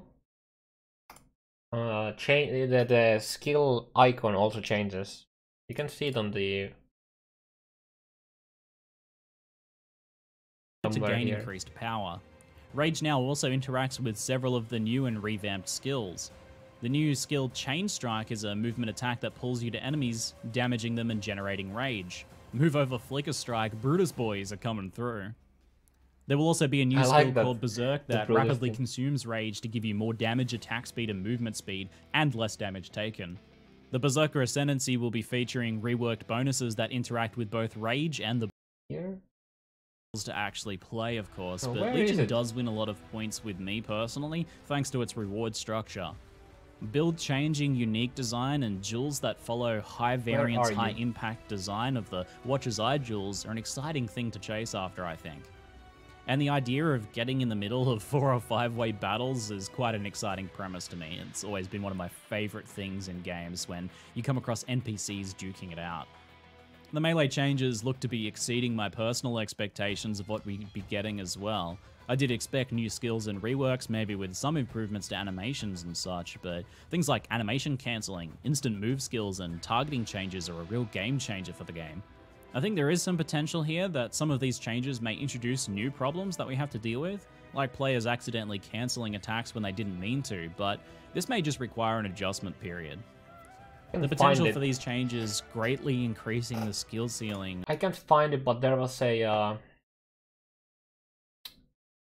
maybe it was on a trailer, I don't remember, but is there any of these I actually need to check? These, most of the time these are just, I didn't really learn anything new about the previous one, for example.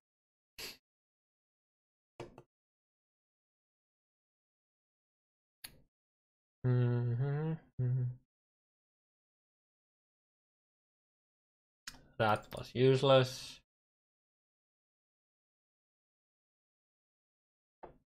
Baeclast time. I'm just gonna quickly scroll over this and then we check the Baeclast.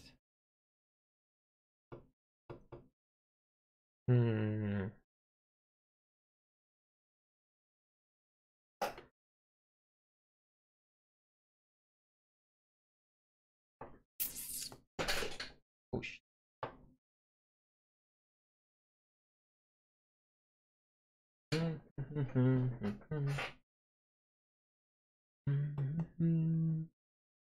Anything here? Think so, no? The con game.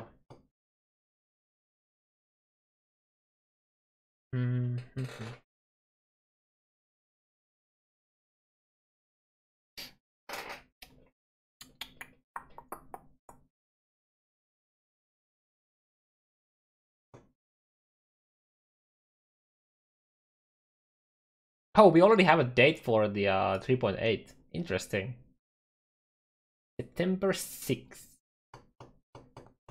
Okay. Next one.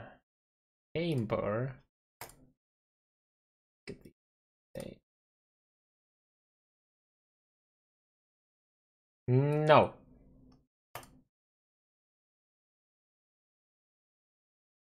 No. Pepe. I guess we're not looking. Actually, we can do it.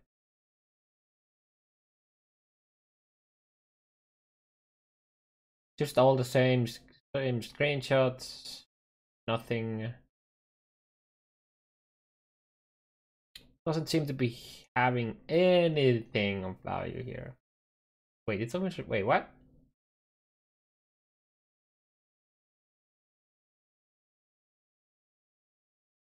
Why are you showing synthesis stuff here? Oh, that's an old one. Okay, never mind. PC games. What's the site where the guy asked on Reddit about questions again? What was it? Do you guys remember? He did it in previous league too. Fuck, why can't I remember it? Was it? I don't know. Shit.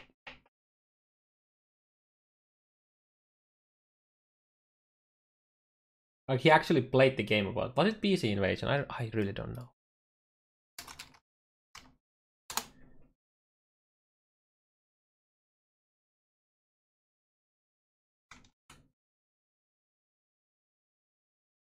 But he seemed to be actually interested in it, like something like that.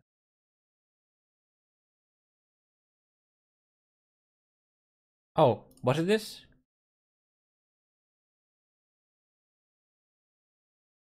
Yeah, okay, it was PC Invasion. Okay, okay. That's that one I do wanna check. The others seem to be whatever, but I definitely wanna check the PC Invasion. Pure PlayStation. That's gonna be. I wonder if they're gonna talk about issues with lag and whatnot here.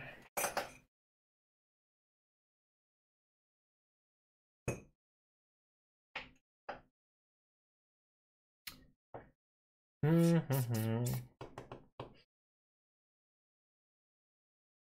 just gonna.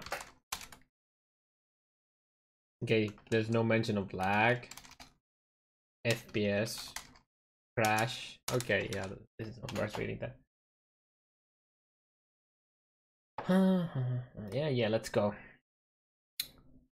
Every few months or so, the entire Path of Exile community eagerly waits in anticipation for brand new expansion. Now here we are with the latest for grinding gears. Need action, role-playing game. Okay. There's a lot of information to digest for this expansion, including QA with grinding gear games. Chris Wilson was split in 2 parts. The in-depth preview covers all the juicy details about the upcoming expansion. Meanwhile, our interview with Chris Wilson talks about training woes, problems with synthesis betrayals. Okay. Yo, if there's any like actual interviews or something like that on some of the things, hit me up so we can check them. Because sometimes some of them have these and they are actually hilarious to listen to and all that.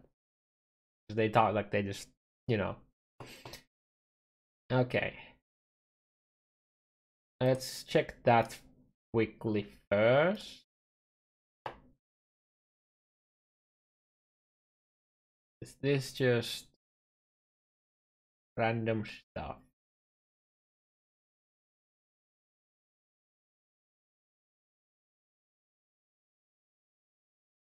It's like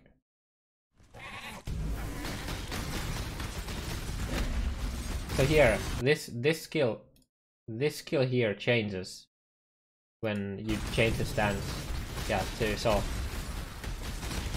kinda cool.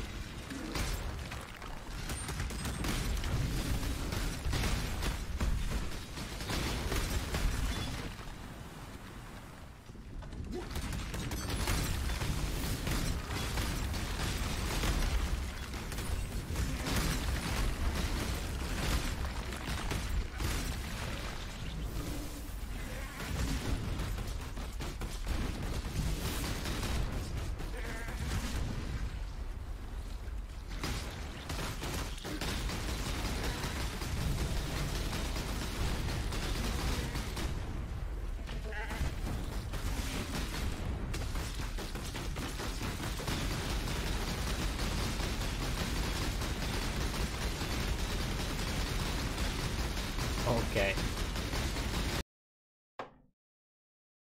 Check the Berserker if there's something interesting in this video.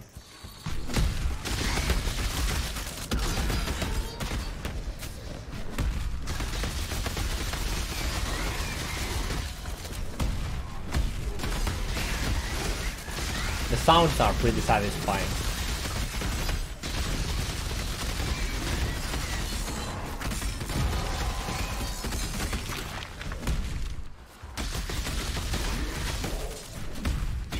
Listen to the lead slam sound, guys.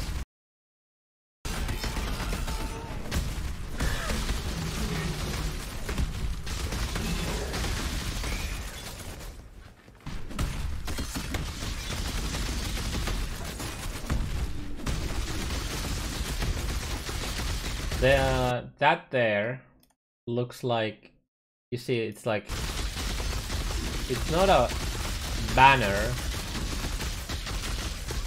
that looks like just a melee, like that's probably one of the defensive skills.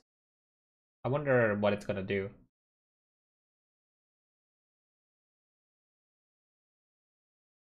And Atlas map improvements. Yeah, they're not like they've mentioned like couple maps, right? It's Berserker. Oh, okay, maybe, yeah.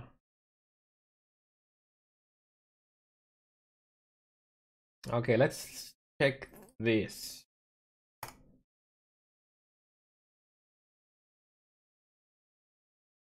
When I started covering POE prior to Betrayal, I was completely overwhelmed. Still, I was thankful that Grinding Gear Games head honcho Chris Wilson was extremely approachable, open, and candid regarding my questions about the game. That's still evident now after I asked him a few questions and clarified some concerns after checking out the preview for Legion. Yeah, it was showing stages on it. How do you think Legion would mesh with the main game? Do you feel that it can avoid the problems with Synthesis had, causing it to be somewhat divisive? A lot like Preach, and we learned a lot since we released that expansion in 2050. Wait, is it that long time ago? God damn. That was the first league when I was playing Solo Self-Found, and that was one league before the Solo Self-Found like was, you know, officially you know, introduced. It was fun times. There are lots of rewards to find, big bosses and bigger endgame. Legion is similar to Breach in a way, and Breach wasn't something that players skipped. I understand that Synthesis was complicated and it had some problems, and people chose to skip its content occasionally. That's disappointing, but we are confident in what Legion can provide. We wanted to emphasize repeatable fun, and we want players to want to keep going the content again. To be honest, with Synthesis, I myself got a bit bored after a while, and that's something we've all learned from. We want to be careful in our future league designs. We want to make sure that people are excited to keep playing for the long haul, and that our players never feel compelled to skip the content. Did the hardcore focus of Synthesis lead to poor reception of or engagement? Technically, our metrics for Synthesis show that player engagement was still high. As far as I can tell, people were still trying out the content. It didn't necessarily do badly. Comparison would be Incursion, which actually had poor metrics at the time. People played it for a while then and quit because they may have felt they've seen everything.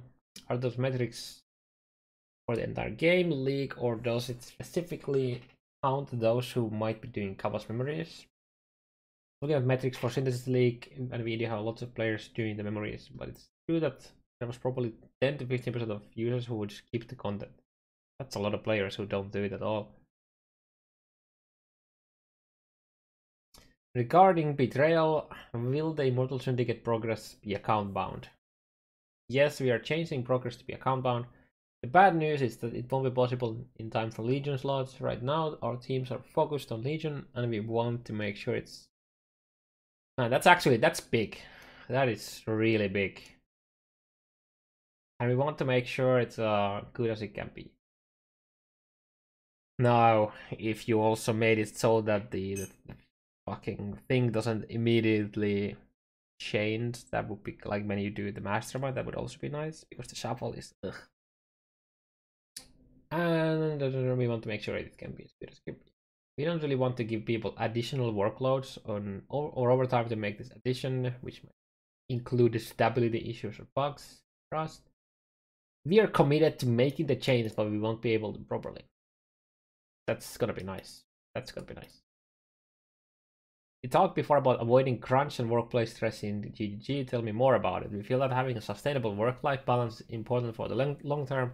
We have devs with us for more than 10 years now, and I've been doing this for 12. It's good to be able to work on the project, but it's also nice to always have time to see your family and do other stuff. No, just make the game. You have no other life than the game, Chris. What are you talking about? Make the game. /sarcasm.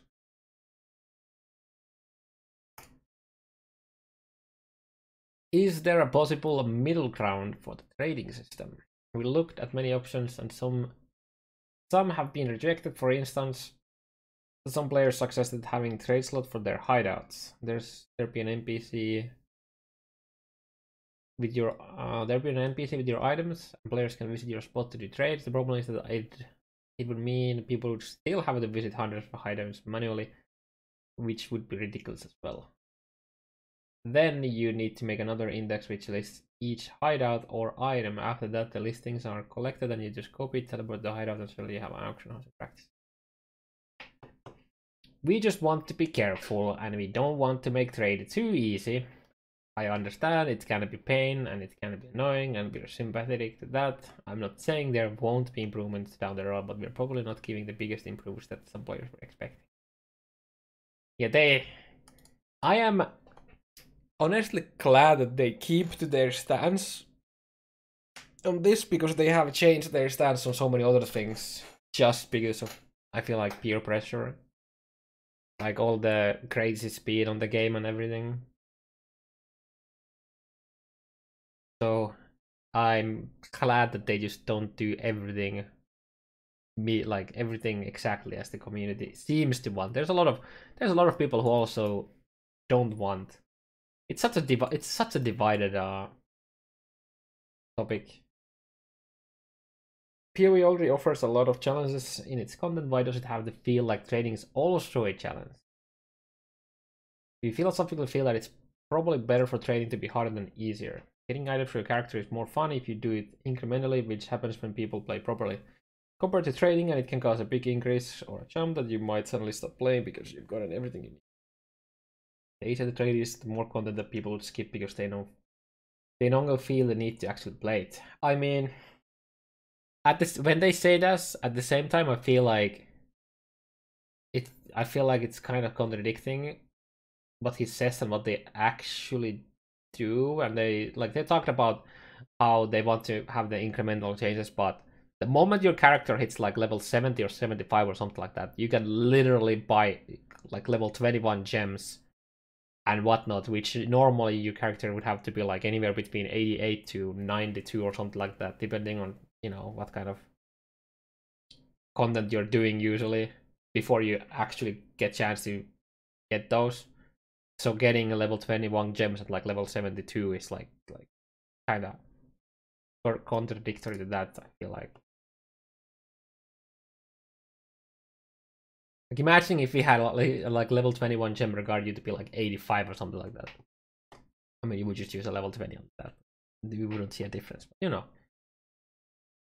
Will you eventually implement a dust system where you can dismantle or duplicate cosmetic to resource to point something directly? We've looked into this. We asked players what the rate will be acceptable. Response was approximately 30% of the item's value. The issue is that when we provide additional MTX, users are already paying less than 30% to get it. So a more acceptable value would be 5 to 10%, but users won't like it either. There's a class of expectation between the two. What about 50? Technically, if you already get a good item from mystery box, that's it. That's a good item you want. Every bad item will just be additional means of buying more mystery boxes without spending that undergrads our business model quite a bit. We discussed a few options. We could potentially remove duplicates, which make the boxes more expensive, or you can trash duplicates and it fills up a progress bar and it unlocks a reward at a certain point. Okay.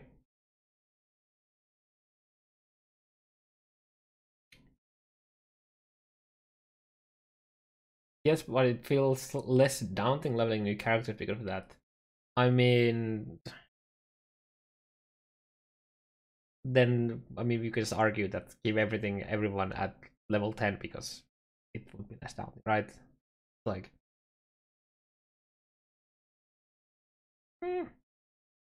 I would like that there was like some stuff that regard you to be level 92. Obviously, like 95 and higher, that is a bit of a stretch, but like 90 for some stuff would be, I would be totally fine with that.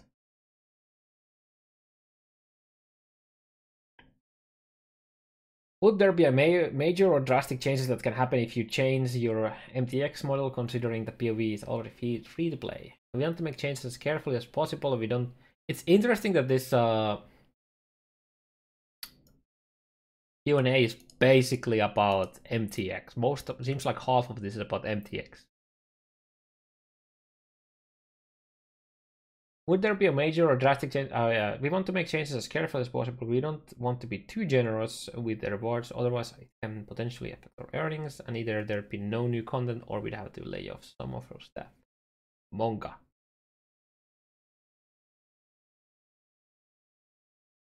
Did you do Legion TLD already? No, I haven't checked the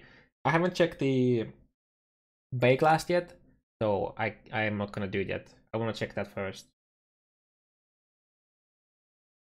And it's probably, I probably have to split in these 2 videos. It's been like 2 hours now, and then it's gonna be another 2 hours for the Baeclast. So I think I'm gonna, whenever I'm done with checking this, then I'll take a quick break, make some coffee, and get ready for the Baeclast. Not enough earnings. Yeah, Tencent only gave you $200 million or something. That's not exactly how it works.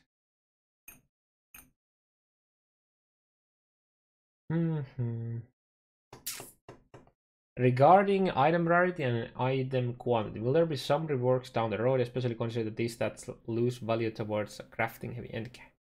This is something we are aware of and something we're working towards. This is a long-term goal, but we don't want to make drastic changes to the items right now. Definitely not something like a stat that would increase your luck to get better rolls when crafting. Will POE become an epic exclusive? Oh my god, good job.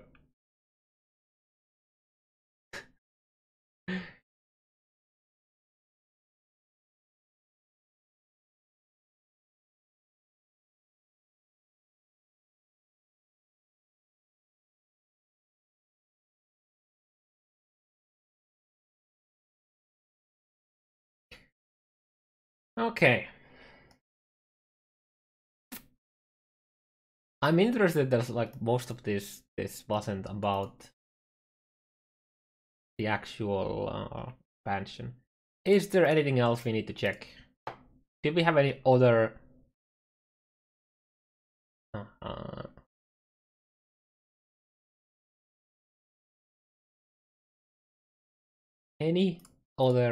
Q&As or interviews or something like that?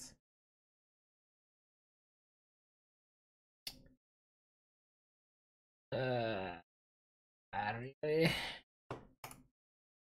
No.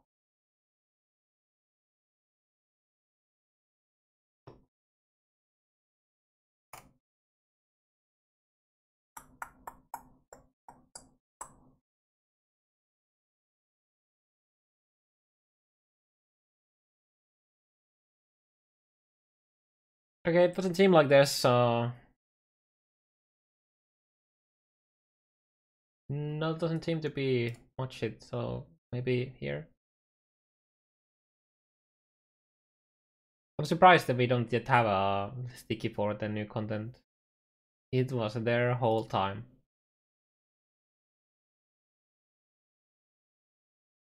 This is from 10 days ago. It's the beginning of a new work week, and I'm glad to be announcing our next week's experimentation. I'm sure it won't be long before the legion of Path of Exile fans. Oh my goodness! It was there all the time. Oh, and there's a guy who actually said it too.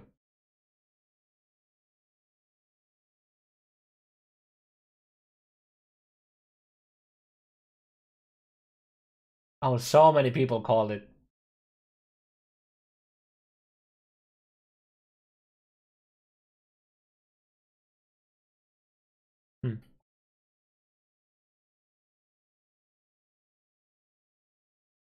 So many people called it. And it's interesting that it was said it so early.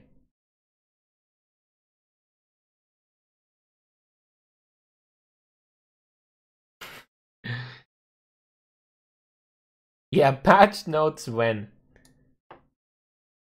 I mean, obviously we need to see the patch notes and all that. Okay. I think most of the stuff that we need to check is checked now. Obviously we're gonna get more reveals and all that choice later, but let me make a marker. Now I'm gonna make some coffee. And get us ready for the Baeclast. And you guys in the YouTube, you have to go to the next video because it's gonna be another one.